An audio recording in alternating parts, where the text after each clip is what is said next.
La. Okay, let's go. You're recording. Whoops. Okay.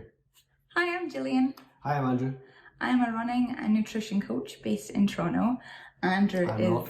neither of those things. He is based in Toronto though. Oh yeah, that's true. Yeah. Correct. Tick. No, Andrew is an author, a writer, but he is joining me here today to talk about the RunDisney race, which we ran together a couple of years ago.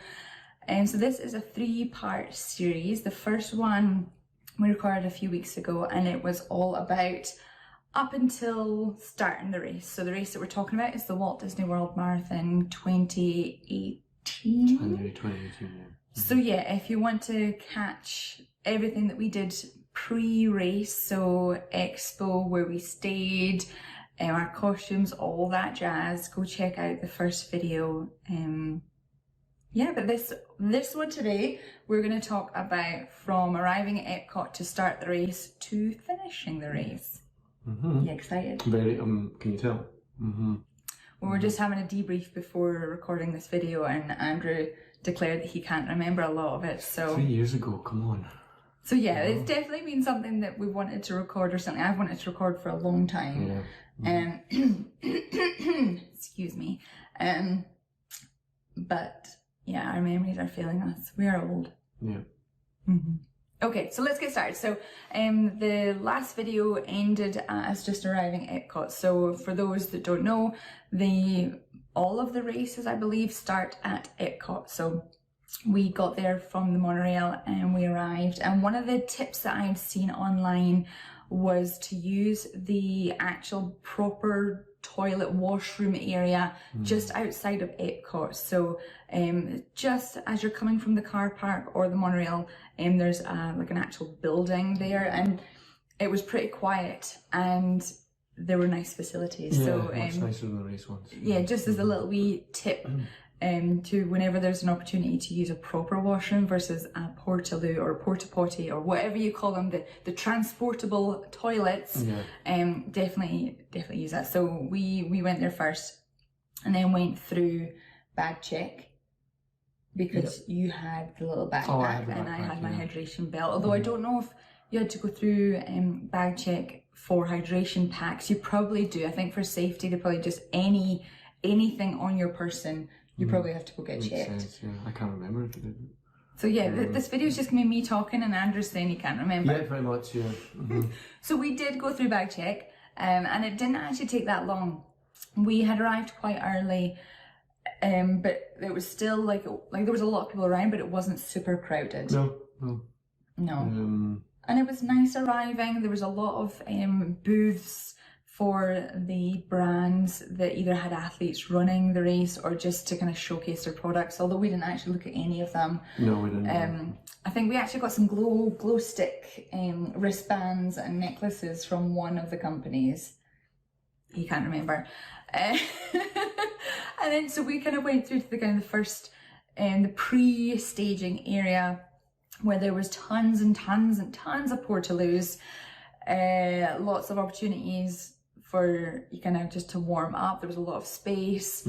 At that point we already had all our layers on, but we put then on black bin bags because it was really, really cold. Yeah. I don't know how cold it was, but felt like it was unseasonably cold. It was really, really cold. So even having the bin bags to protect us from the wind, it was still freezing cold. So my recommendation would be to kind of hang out in this area for as long as you can, just warming up, like whether that's just walking back and forth during that little bit, or actually doing proper stretches and a warm up. And it was quite a long walk from this staging area to the actual corrals. What did we reckon it was, like a kilometre or something? It was a long way, and it was down this kind of like almost foresty trail. Yeah, like back roads and stuff. It was a really back road. And then it opens up into all of the corrals, and that's when you see how big this race actually is. It's by far the largest race either of us have ever ran. Thousands, tens of thousands of people. And they have the corrals all kind of set up with big balloons, so you can kind of see where where they start. And Disney, I think for me, all the races that I've done, Disney have been the strictest in terms of the corral that you are in. So when you register, you submit the time that you've run a half marathon or a marathon in, and then they kind of designate you where you can, which corral to go in. So you're around about those runners of the same ability, same speed. And they check, whenever you go up to a corral, they make sure that the bib that you're in is the corral that you've gone into. The exception is you can go back a corral. So if you are in C, you can go to D. If you're in D, you can go to E. It's okay to fall back into a corral that's perhaps a slower pace, but you're not allowed to go faster. So for us, I had run a half marathon and a marathon, so I had times that would have allowed me to be in a faster corral, but you hadn't ran any half marathons or marathons up until that point. Dragged you down. You dragged me down, dragged me down. So we had to, so I came back. Well, we both registered for I think it was D was the corral that the over 4 hour corral. We both put ourselves into that grouping, knowing that Andrew couldn't come up with me into group C. So we both. I actually thought we were further back. I thought it was E, but it could have been E. Actually, no. I think it's D. Is it? But I was going to say, like, they were all really like, to your point on them being strict. You're all really segregated as well. Like, we've run some races where there's just people standing at the side saying, like, holding up a sign for corral A and corral B, and everyone's just mixed in. But there's proper like barriers between each corral, so it's more difficult to get in between. And even within the corrals, I noticed that they had ropes segregating the parts of each of the corrals. So then when it started, it wasn't just everybody in that corral going straight ahead. It was they let a little bit off, and then a little bit off, just to kind of help flow through. Because a lot of the paths and the roads that you were on, there was a lot of bottlenecks. So I think it was just their attempt to try and limit the bottlenecks. But the waiting in the corral felt like eternity. It was hours that we were waiting there, was it not? I would say at least 2 hours. And it was freezing cold. Yeah, and that's why the warm up beforehand is like, if you can do that as much as you can, it helps. Definitely, yeah, because you're going to get your spot in a corral, whether it's at the beginning of the corral or the end of your corral, or even another corral. You will get to the race.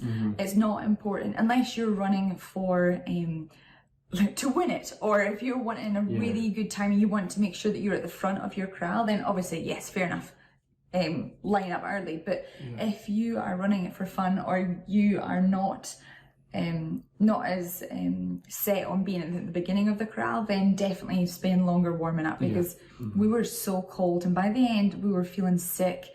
Didn't want to run. No, injuries that we had like leading up to this race were starting to raise their ugly heads, because we'd been standing around for so long. Like my leg was hurting, your knee was starting to hurt. It wasn't good. You just feel rubbish, because you can't really get warm. And like, you're not really dressed for that kind of weather either. No, you're not. It's obviously Florida, so you're not. Like, we had layers on, a lot of layers, but it was still really cold. And although there was a lot of people, like, still kind of milling around, a lot of people were just sitting on the floor, fairly miserable looking, and yeah, it's like the unsexy start to this big marathon. It's like, because I think we ended up sitting down for a while, did we not? Or did maybe? I don't know if we did. I think because we reasoned that the ground would probably be quite cold. Yeah, but yeah, everyone's just miserable looking, and certainly in our corral they were just really like I don't know, an hour into it, you're really struggling to motivate yourself and feel happy about what you're about to do. We were fresh. This was our only race. There was a lot of people that were doing the dopey challenge, so they'd run the 5k on the Thursday, the 10k the Friday, the half marathon the Saturday, and then Sunday was the marathon. So they were tired anyway, but this was rough. And I think, as a side note, this being in the cold for so long, I think got a lot of people sick. We got really sick after this race, and the rest of our Disney trip was pretty much a write-off. And I think a lot of people were in the same boat, in that, everybody got sick. So, but they've got a lot of entertainment. There's a lot of music. Someone sings the national anthem of the US. What's it called? The national anthem. That's the one. Does it not have like the stars and stripes? Is that what it's called, Stars and I Stripes? don't know. We should know that. Someone sang that.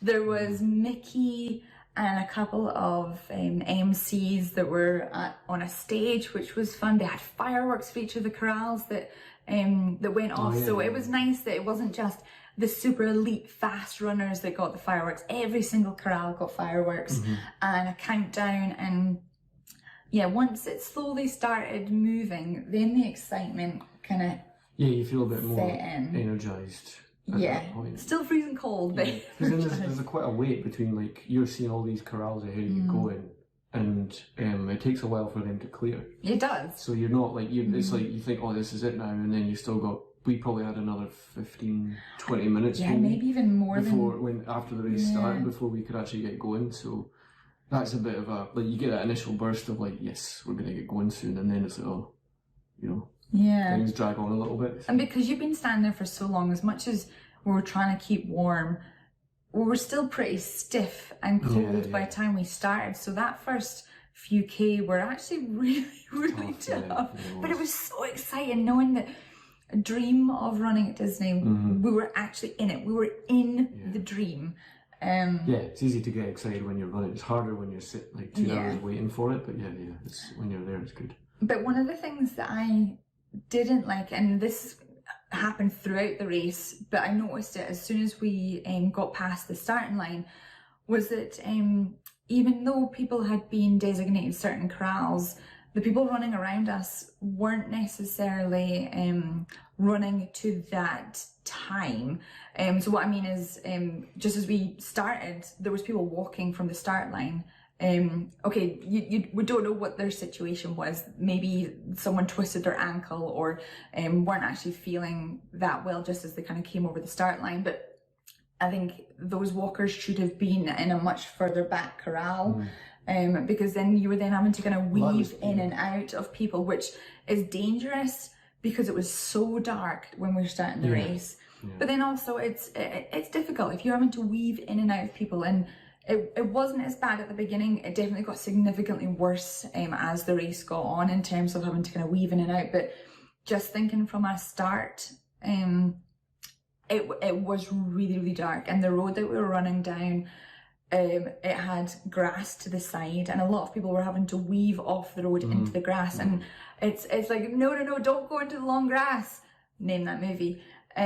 Because you don't know if there's a pothole. You don't know if you're gonna go over your ankle because the ground is unstable or it's not as high up as you thought it was gonna be. So there was a few times that I was gonna say like, don't run into the ditch because even on the concrete, like you don't know if there's divots out of the concrete or like, it was so dark. Stones, like you can't see stones. If like big stones to run on that, you turn your ankle.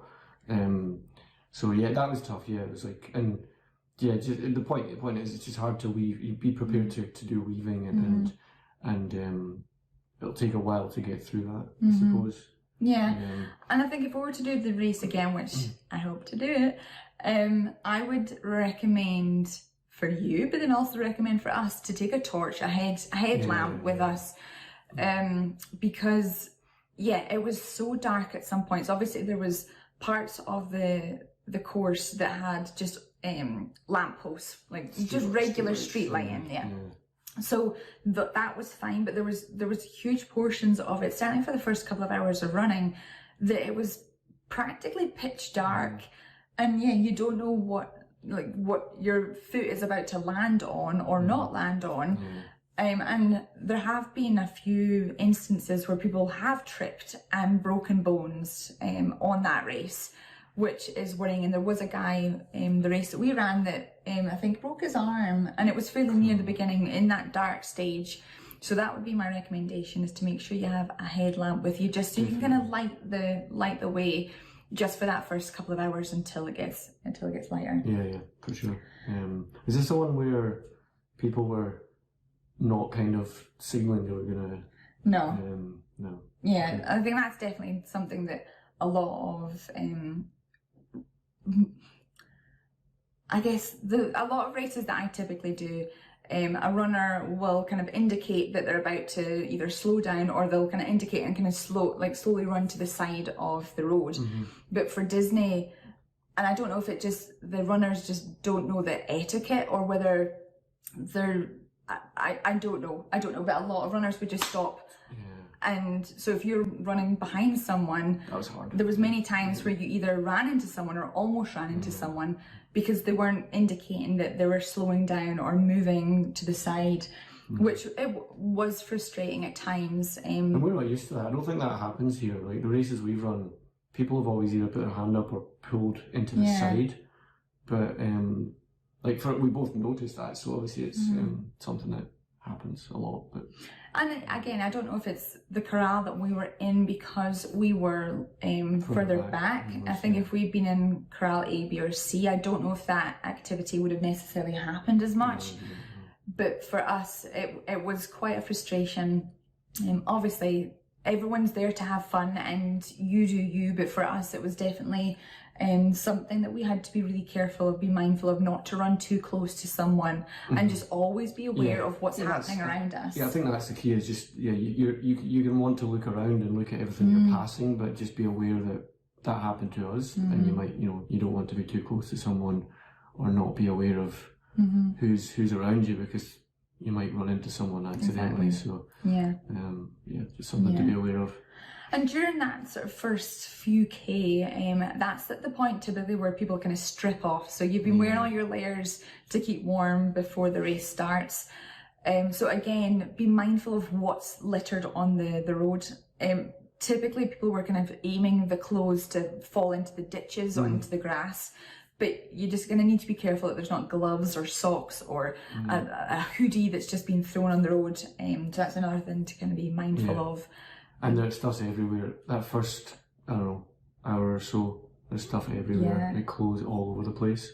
So and be aware of that, It is good. Like, if you've ran a race before, I'm sure you'll be aware of this practice, but races gather up all these clothes and typically then donate them to a homeless shelter or a charity that could benefit from these clothes. So it's not like you're throwing it away to go in the bin. It's getting collected, which I think it's definitely makes you feel a little bit better. And I certainly, the things that I bought to wear to keep warm, I felt good knowing that at least it was going to a home as opposed to just trash and landfill. So, but certainly there was a lot of the race that was pretty boring. Did I say? So I was really surprised at how unexciting a lot of it was. Yeah, like back roads and they do try to make it a little bit more fun in the less interesting areas. So if I'm thinking from the start until you go through the Magic Kingdom arches,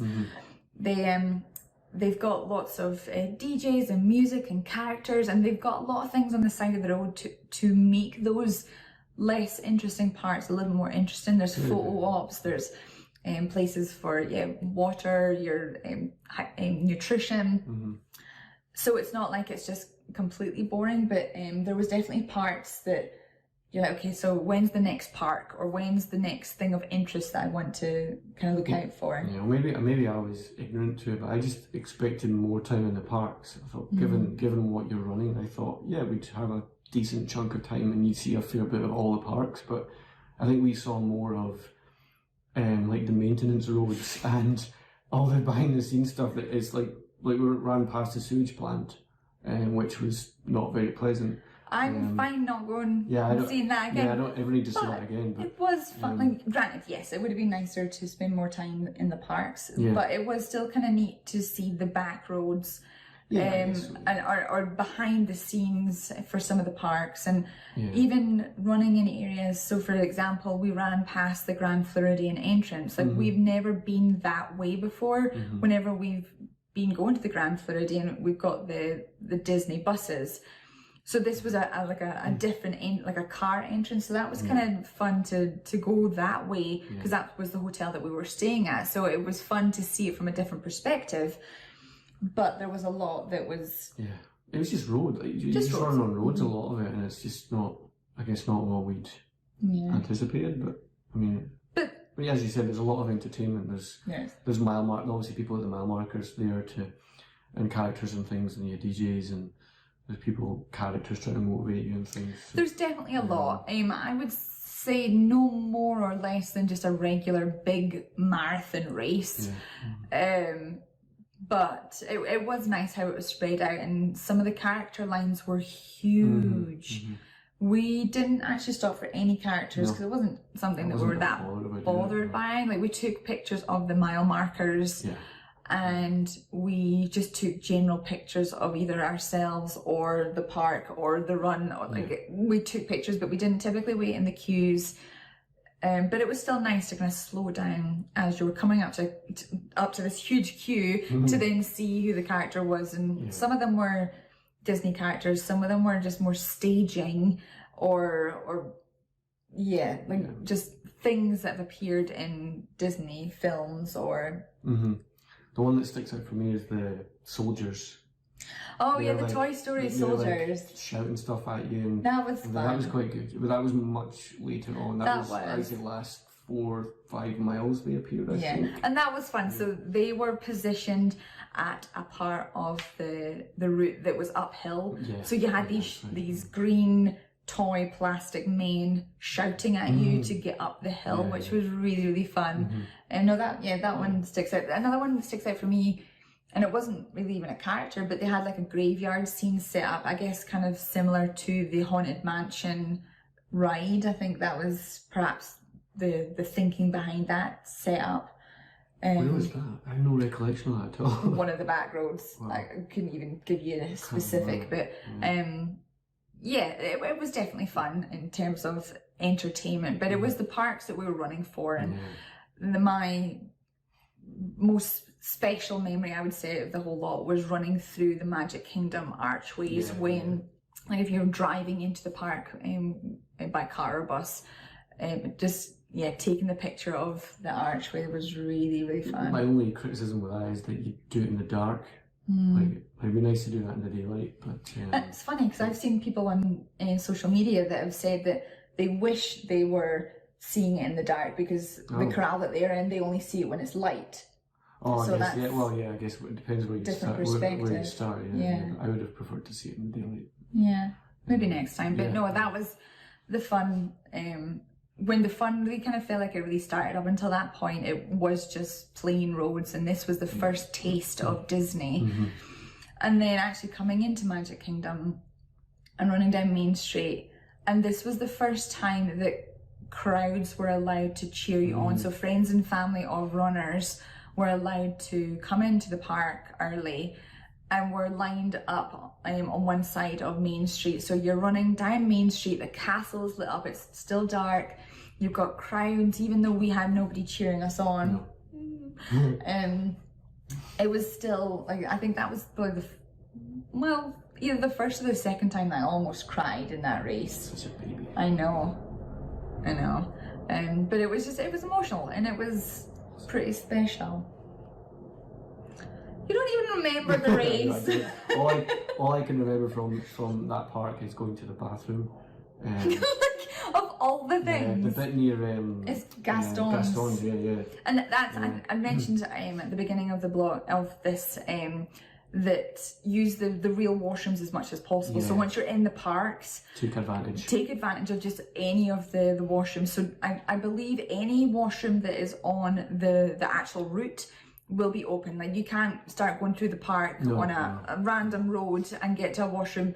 Any washrooms that you're running past are open. So we certainly took advantage of that, because although the Portaloos were fine, they were fine, but it doesn't beat like a proper, God, this sounds really ridiculous. I'm talking about how wonderful toilets are. They are. Good invention.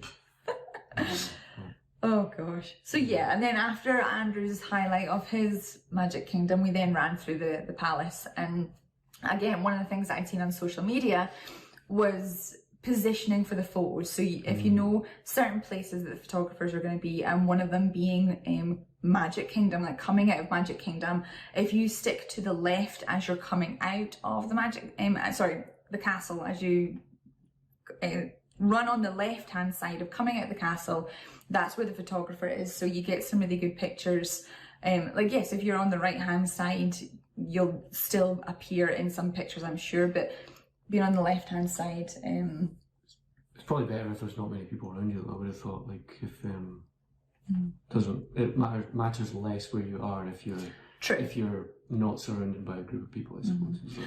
And sorry. No, that's it. No, I was going to say, in terms of photographers, obviously there's going to be a lot on the route because they want you to buy the photography package.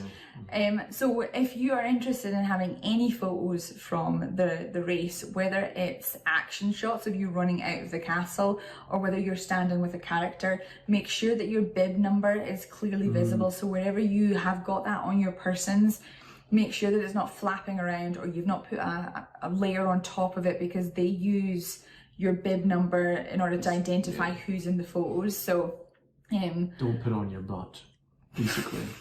Don't put it on your butt. That should be the title of this video. Yeah. Don't put it on your butt. Yeah. That's clickbait if ever, right?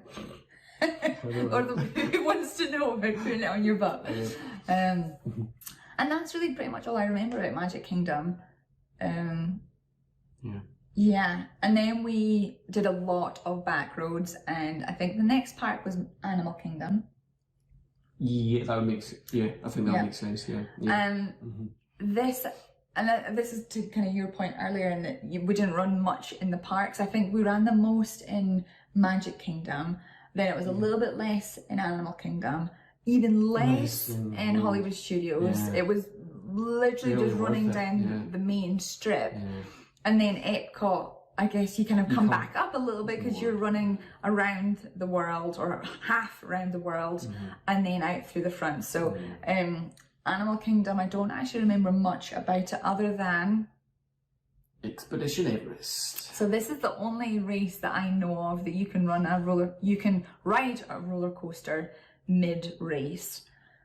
And we took full advantage of that, I would say. And it was awesome. And by the time we'd got into the park, so you obviously need to time it so you're not too early getting there, because then you're going to have to wait around, because they don't open the ride much earlier than early doors time. So if you're wanting to win the marathon, you're likely to be too fast to get into Animal Kingdom to ride the race. But we timed it kind of perfectly. I think it just opened. I've got a feeling, I had it in my head it was like 9. I was thinking 9:30. Something like that. We just got there and it was like, there was no queue either. No, there was a queue. Or a tiny queue. There was a tiny queue, but so we queued, but they were really good in letting the runners go. It was almost like you were in the fast pass queue. They were letting you on faster than paying customers, because at this point Animal Kingdom was open to guests. But it was so much fun. It was awesome, yeah. So much fun. Yeah, that was definitely a highlight. Literally high. Yeah. But it was really hard then running a race after that. Yeah. And it's quite one of the more intense rides at Disney. I mean, it's not crazy, but it's but just my weird. legs were jiggly, and then having not ran for, I don't know, maybe 15 minutes. Yeah, you get a bit stiff and you kind of think, you're stiff, you're achy, you're like, oh my god, I've still got a lot of a race to do. Yeah. But it was so much fun. I would highly recommend, if you are doing the Walt Disney World Marathon, to make sure that you ride that race. Yeah, if you can. It's such an experience. And then we were ESPN. Yeah, I was going to say, you spend a bit more time going through Animal Kingdom, I suppose, but then it's like, it's not much. It's like even some highway roads, I think you're on for a little bit, and then, or what we would call dual carriageways or motorways. And then it's ESPN you get to, and after that. And I'd heard a lot of negative things about the ESPN portion, in that it was really boring, and a lot of people certainly didn't seem to rate that highly on their experience, but I really loved it. Too, It broke up the long boring roads. Yeah, it did. Yeah. It was neat to run around the different tracks. So we ran around a baseball field, and we were up on the Zamboni. Is that the big? The Zamboni's the thing that clears the ice. Oh. You're thinking different sport. Jumbotron. Jumbotron. So we were on the Jumbotrons. We could have been on the Zamboni. Does that count as running a marathon if you're on Zamboni? A Zamboni. I don't know. I can't imagine many people have done that for a marathon. It's unique. There was also just regular track that we ran round, and it was fun. Like it it was a bit more interesting to see a part of Disney that we've never seen. Obviously, we went there for the expo, but even then we were just in the expo buildings. This was going around parts of it that we will never see as a guest. You see a lot of the fields and bits where I don't really know what goes on there, but yeah, you see a lot of the bits that we would never have an interest in going, really, if there's no reason for us to go there. So, so yeah, that was good. I really enjoyed it, and yeah, like I think you were maybe in there for like, I don't know, 5-10K, something like that. It was a decent length of time. Like if there was a point where it kind of felt like, wow, this is still going, as good as it was. But yeah, you screen it. It's like they needed a huge chunk for this race. Okay, let's throw everyone in this part and just run around a lot, because it did feel like a long time. It did. It did. But then again, they had proper washrooms, so... Yeah, that's true. And funnily enough, so I remember running around the different parts, but one of the things that stands out for me is eating all the Jelly Bellies. So one of the treats that or the nutrition pieces that Disney handed out during the race was little packets of the Jelly Belly. I think that's what they're called. Playing fast and loose with the word nutrition there, but but they are sports beans basically. So I don't know if they had caffeine in them or not, but little bursts of sugar basically. And I remember sitting eating a couple of packets of those whilst I was waiting for you undoubtedly in the bathroom. So yeah, that's a weird memory. That was a weird memory. Probably been like, "Where's Andrew?" And then as I plough my way through all these Jelly Bellies, I could think they're called Jelly Bellies. No, maybe I'm mixing up brands. Jelly beans. Sports beans, I think, is the one that I mean. Jelly Bellies are just delicious treats. You know what I mean. So then, ESPN, and at that point, it's really starting to heat up. We had stripped off all the layers that we possibly could. At this point, though, we were kind of trying to minimise the amount of clothes that we had on. Yeah, but there's only so much you can take off as well. Like we had I had leggings on, but I wasn't going to take those off because you could have. It would be a bit of an operation though to do that. You could have just gone to the wash. I suppose, just kind of bored. But yeah, was it like low to mid 20s temperature? It was something quite like a swing from being so cold and having all the layers on when you're starting in the crowd to then this, and we'd been running for a good, 4 hours by this point. Probably, to the point where we stripped off anything that we could, and I was starting to burn, and it didn't occur to me to bring any sunblock. So that would definitely be something that I would make sure that I had next time. And I think we'd mentioned at the beginning that we went through bag check because Andrew had his bag on, and I think we talked more about the bag in the first series blog. Andrew had a Minnie Mouse backpack on, so we could bring all this stuff with us, but then also put things in when we needed. So when we were stripping off clothing, anything that could be tied around waists went in the backpack, and then also we had like nutrition and camera and all that kind of jazz, which was I would definitely do that again, making sure that we had our stuff. Well, if you don't want to throw away your clothes, then you need something to put them in, or you can't really tie it around your waist, can you? So no. So we've come out ESPN, it's getting really hot. One thing I guess to note is, as with all races, Disney are obviously really good with the hydration stations and nutrition stations. So there was the opportunity to fill up your own water bottles. I don't know what life's going to be like post-COVID in terms of whether or not you can fill up your own water bottle, but I liked that option, so you weren't then having to pick up a plastic cup each time you wanted a drink and then just tossing it away. And we had our own water bottles, so it was nice having that feature to be able to kind of fill up your own water. And we brought our own electrolytes and stuff, but they also had like Gatorade, they had gels, beans, bananas. At one point they were giving out chocolate bars. And my kind of, typically I don't like to, I don't think anybody should be trying anything new on race day, because you don't know how that banana is going to react with you. It may send you running to the Portaloo, it might not. I think it's a little bit of a risky gamble to start eating all this stuff or drinking things that your body isn't used to. So that's why we took a lot of our own nutrition in the bag, minus the jelly beans, because they're jelly beans. But yeah. And as well as the hydration stations, they also had a lot of first aid. I'm going to call them stations, but it's not, like first aid booths. We did use them a couple of times for myself coming into Epcot. I was starting to get some really bad chafe, so I got some Vaseline from them, and then you used the actual first aid people once we finished the race, which we'll talk about in the third video. So yeah, like as in any standard race, they've got all the amenities that you need. So definitely just check the map before you race, just so you have a rough idea of where those stations are, just in case you need them. What else? One thing I was going to mention though is, so obviously they've got different corrals.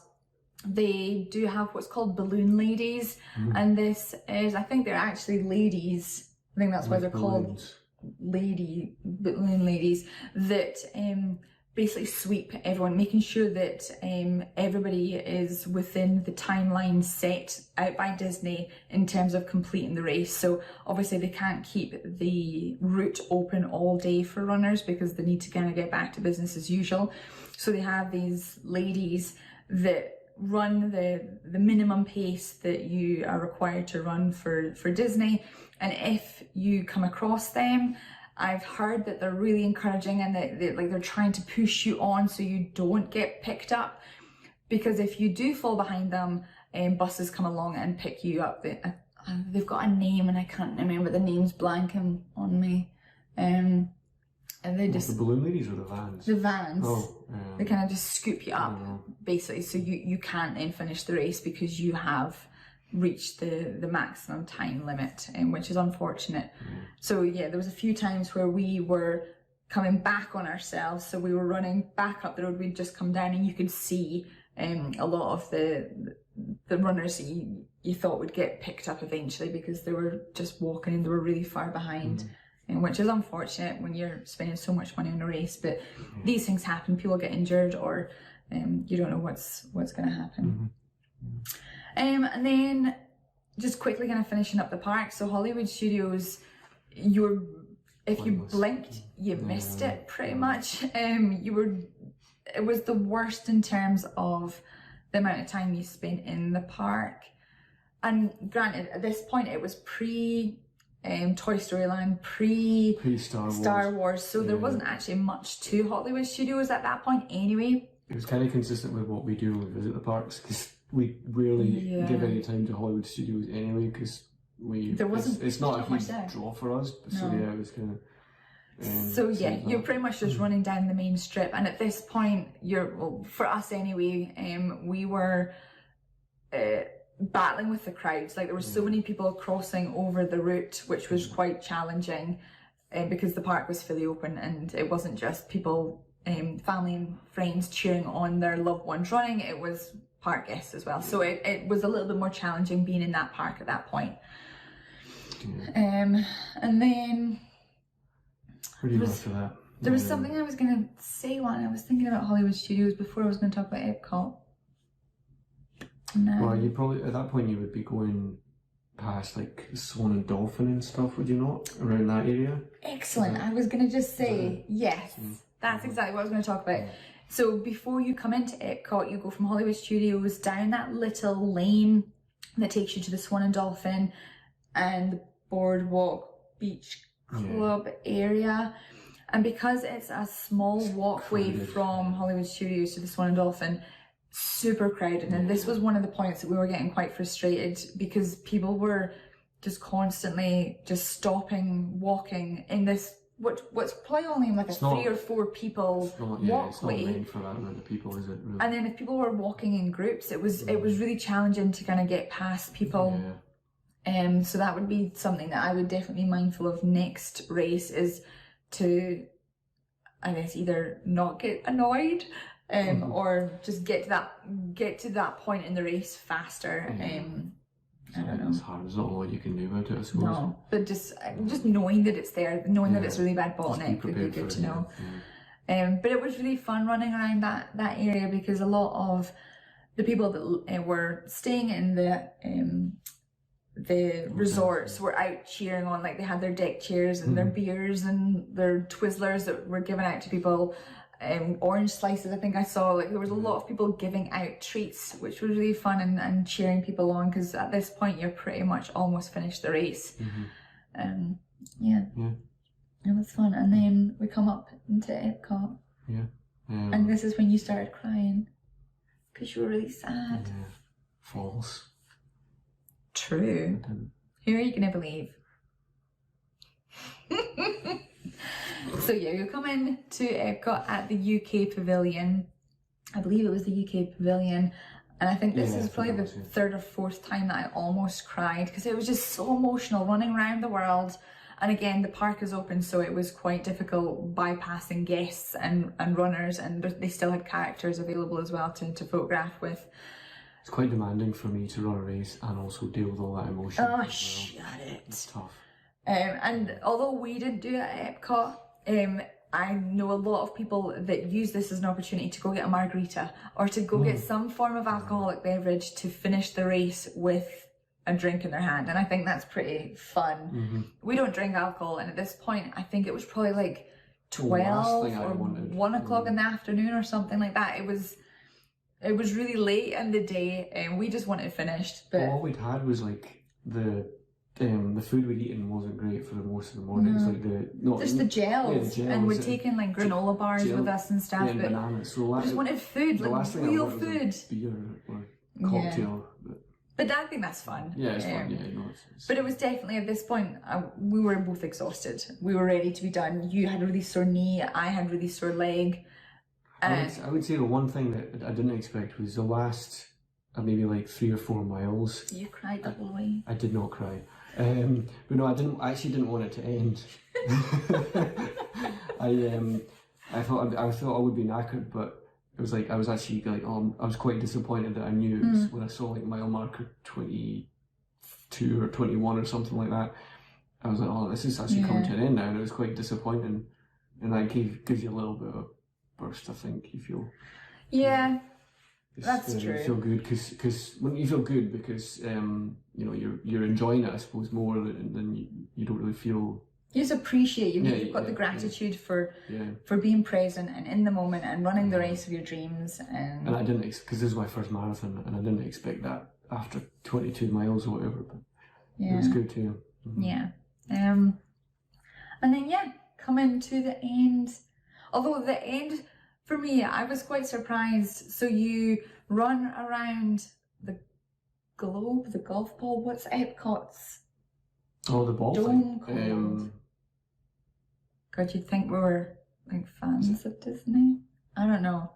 I call it golf ball, but I don't know what it's called. Or the ball. So you run around whatever the structure is.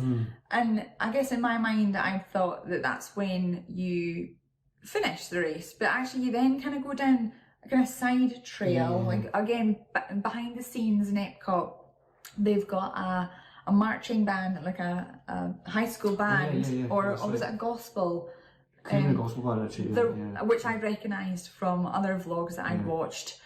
So I knew that the end was coming, but it almost kind of felt constant false endings.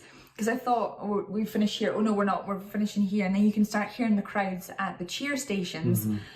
And like, oh, is it here and is it here? And then at one point the road splits into two. I'd say road, it's more of a path, splits into two, and you're like, well, which one's going to get me to finish faster or slower? I guess you see the finish line. Because it can't finish in the parks though, because the parks are open at that point and everyone's milling around. Like, to have a big finish line and all these people there, it's just impossible. But yeah, it's kind of weird how that happens. And then Andrew became a marathoner. And we finished it in 6.5 hours, which felt like longer than we'd expected, I think. But then we didn't know. But it felt like every minute of that 6.5 hours like we were in it. Yeah, we like, enjoyed it. We were exhausted by the end of it, completely exhausted. But we didn't run it for pace, really.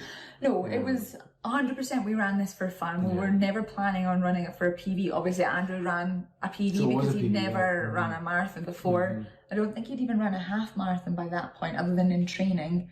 Yeah, no, I hadn't, no. So it was obviously a huge achievement for Andrew. I was already a marathoner, so only kidding. No, I was a marathoner, but it was never running for time. It was always 100% for fun. Like, we wanted to fully enjoy it and make the most out of this fantastic experience, and we did.